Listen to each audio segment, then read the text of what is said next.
بسم اللہ الرحمن الرحیم نحمدہ ونصلی علی رسولہ الکریم اما بعد فاعوذ باللہ من الشیطان الرجیم بسم اللہ الرحمن الرحیم السلام علیکم ورحمۃ اللہ وبرکاتہ۔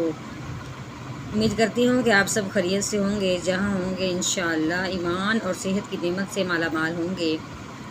تو ہم نے شروع کی ہوئی تھی سورہ مقطعین تختی نمبر 3 حروف مقطعات، تو اس کی ایک لائن ہم نے پڑھی تھی، تو آگے ہم انشاءاللہ مکمل کریں گے یہ والی تختی بھی۔ تو اس سے پہلے چند دعائیں پڑھتے ہیں۔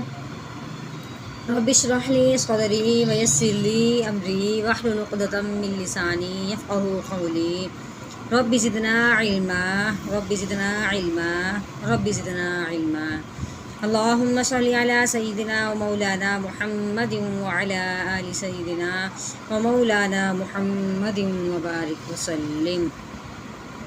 ہاں جی، تو ہم نے اس دن پچھلی ویڈیو پہ ہم نے یہ پڑھا تھا کہ جس کے اوپر یہ مد لگی ہوتی ہے، اس الف کو اس حرف کو 3 الف کے برابر لمبا کرتے ہیں، تو جو کھڑی زبر ہے اس کو ہم نے ایک الف کے برابر لمبا کرنا ہے۔ اب میں پڑھوں گی تو آپ لوگوں نے غور کرنا ہے کہ میں نے اس کو کتنا لمبا کیا ہے اور ان دونوں کو میں نے کتنا لمبا کیا ہے۔ کاف ہا یا عین صاد۔ ہاں جی، آگے تو کے اوپر بھی کھڑی، ہا کے اوپر کھڑی، اس کو ہم نے ایک الف کے برابر لمبا کرنا ہے، ٹھیک ہے۔ تو ہا تو سین میم۔ ہاں، اس کو ہم نے سین نہیں کہنا، نون کی بات نہیں نکلے گی۔ اب میم کو برشاد آ گئی، سیم نون کی جگہ اب ہم نے میم کی بات نکالنی ہے اور غنہ کر کے پڑھنا ہے، کیونکہ میم کو برشاد ہے، نون اور میم پہ شادہ آ جائے تو نون اور میم پہ غنہ کرتے ہیں۔ تو سین میم سین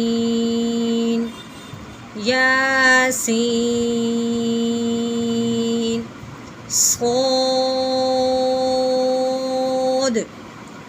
حامیم حامیم عین سین قاف قاف نون۔ چلیں جی، ہماری آج ماشاءاللہ سے حروف مقطعات مکمل تختی ہوئی، تو انشاءاللہ اگلی ویڈیو میں ہم اگلی تختی شروع کریں گے۔ تو امید کرتی ہوں کہ آپ کو یہ بات اچھی طریقے سے سمجھ آئی ہوگی۔ اگر سمجھ آئے تبھی آپ مجھے بتائیں، نہیں سمجھ آئے تبھی آپ مجھے بتائیں، ہم اور ایک طرف سے سمجھنی ہے، دوبارہ کیسے سمجھائیں گے۔ چلیے مجلس کی آخری دعا پڑھتے ہیں۔ سبحان ربک رب العزت عما یصفون وسلام علی المرسلین والحمد للہ رب العالمین۔